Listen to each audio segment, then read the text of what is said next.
राजेश चंद्रानी मदनलाल जैन रचित लोमहर्षक हिंदी धारावाहिक कहानी युद्ध के द्वितीय एपिसोड सुनाने के लिए मैं सौम्य पुनः आपके समक्ष उपस्थित हूँ। कहानी के इस द्वितीय एपिसोड का शीर्षक है युद्ध। कल रात यही था। मैं बोहुस्लावा के साथ बेसमेंट में वापस लौट आया हूँ। मेरे बेटे की मनोदशा में पिछले दिन की अपेक्षा सुधार हुआ है। एक ओर जहां बोहुस्लावा और मैं बोहुस्लावा के साथ पिछली रात हुए दुष्कर्म से व्यथित है, वहीं दूसरी ओर अपने बेटी को कल लाई गई भोज्य सामग्रियों को खाकर आनंदित होते हुए देखकर हम अच्छा अनुभव कर रहे हैं। यह अच्छा हुआ है कि मैं कल मॉल से 2 बैडमिंटन रैकेट एवं एक शटलकॉक बॉक्स भी ले आया था। हमारे दोनों बच्चे अपने प्रिय भोजन का रसास्वादन करके संतुष्ट हैं और वे दोनों रैकेट एवं शटलकॉक लेकर खेल रहे हैं। उन्हें ऐसे खेलता हुआ देखकर बेसमेंट में छुपे और परिवारों के कुछ और बच्चे भी उनके पास आ गए हैं। ये सब बच्चे हैं खाने खेलने में भूल गए हैं कि हम पर युद्ध ने उत्पन्न किए खतरों ने हमारा भविष्य अनिश्चित कर दिया है। बच्चों को ऐसे आनंद में डूबा हुआ देखकर बोहुस्लावा भी अब कम विचलित दिखाई दे रही है।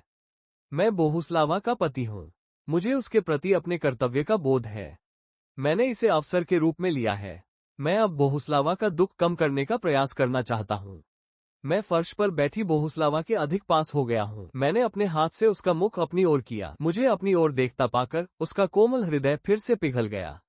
उसकी नीली आंखों में अश्रु बूंदें मोतियों के जैसी चमकने लगी हैं। मैंने उसके कंधों पर अपने हाथों की स्नेहिल थपकियां दी। फिर उसके आकर्षक नैनों को कोमलता से पोंछते हुए कहा, जानती हो बोहुस्लावा, पिछले 5 दिनों से डरा डरा रहने और इस खालीपन वाले समय में मैंने क्या अनुभव किया है।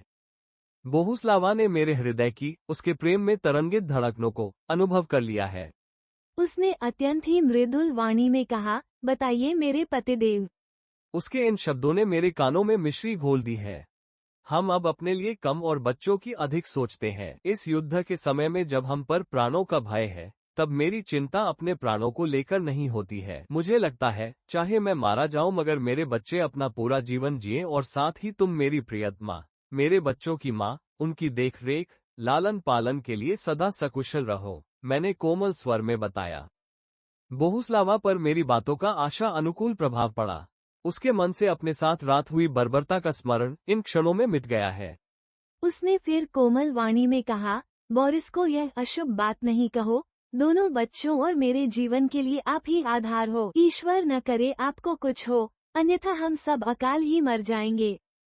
अब मैंने भुला दिया कि बेसमेंट में हमारे अतिरिक्त और लोग भी हैं। मैंने भद्रता की चिंता नहीं करते हुए बोहुस्लावा को बैठे बैठे ही अपने सीने से लगा लिया है। फिर उसके मस्तक को चूमते हुए कहा है, मेरी प्रियतमा, मुझे कुछ नहीं होगा। आप चिंता में बिल्कुल भी न पड़ो। मेरे कहने के आशय को समझो कि जब हमारे 2 छोटे बच्चे होते हैं तब हम पेरेंट्स के मनोभाव क्या होते हैं।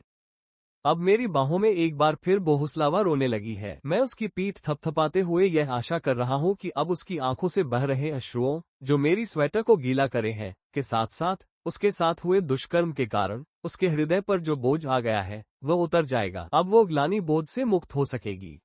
5 दिनों के भीषण प्रतिकूल समय में अब के पल हमारी हृदय की धड़कनों को एक कर रहे हैं। मुझे ये लग रहा है कि हमारी एक हो रही धड़कनों में मैं जैसे हिंदी सिनेमा का वह गीत बजता सुन रहा हूँ। हम जब सिमट के आपकी बाहों में आ गए, लाखों हसीन ख्वाब निगाहों में आ गए। अभी मैं शर्त लगाकर कह सकता हूँ, कठिन से कठिन समय में भी मनुष्य को प्रसन्न करने वाले कुछ पल मिल ही जाते हैं। उस दोपहर हमारा एक साथी किसी कारणवश बाहर गया था। जब वह आधे घंटे बाद लौटकर आया, तब उसने हम सभी पुरुषों को इकट्ठा किया और बताया, हमारी सरकार आम नागरिकों को दुश्मन से लड़ने के लिए मशीन गन बांट रही है। मैंने ये भी सुना है कि एनास्तासिया लेना ने भी मशीन गन लेकर दुश्मन के विरुद्ध मोर्चा ले लिया है।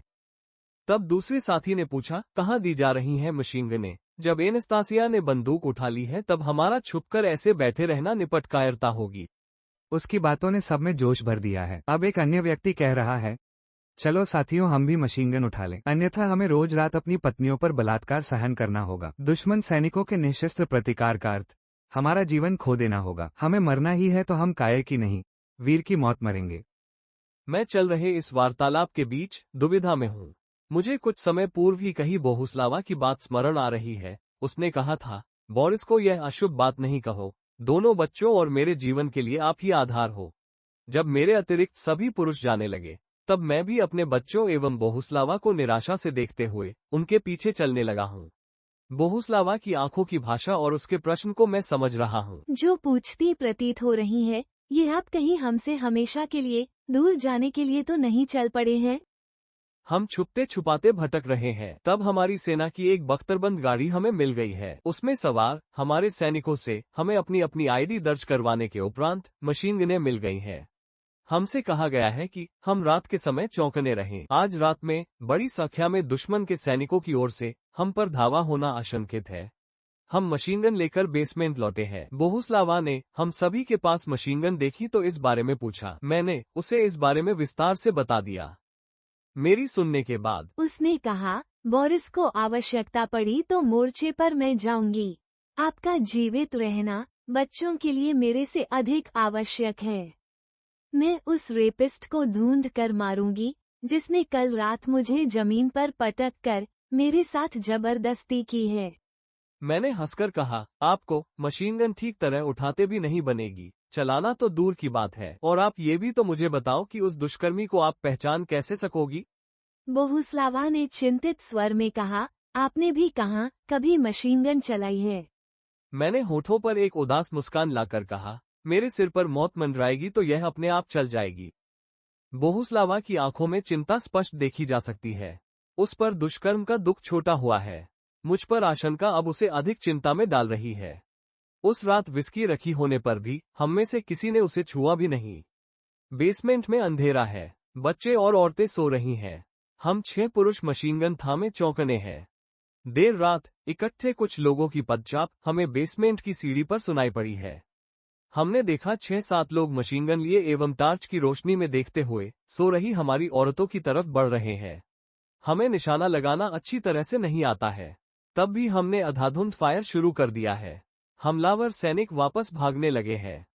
उनमें से कुछ को गोलियां लग गई हैं, कुछ भागने में सफल रहे हैं। उनके हाथ से छूटे टार्च को उठाकर हमने सब तरफ रोशनी डाली तो हमने पाया 2 लोग मरे हुए पड़े हैं, बाकी भाग चुके हैं। रोशनी में देखने पर हम सभी को अचरज हुआ है। ये दोनों ही दुश्मन के सैनिक नहीं हैं। उनमें से एक को मैं पहचानता हूँ, वो शहर का दुर्दांत गुंडा है। दूसरा भी हमारे जैसा ही कोई नागरिक है। अब तक औरतें और बच्चे उठकर सब हमारे आसपास आ गए हैं। टार्च की पड़ती रोशनी में देखकर बोहुस्लावा एक शव के पास गई है। उसने उस पर 2 लातें मारी हैं। फिर मेरी तरफ देखते हुए वो बता रही है, बोरिस को कल रात यही था। द्वितीय एपिसोड समाप्त।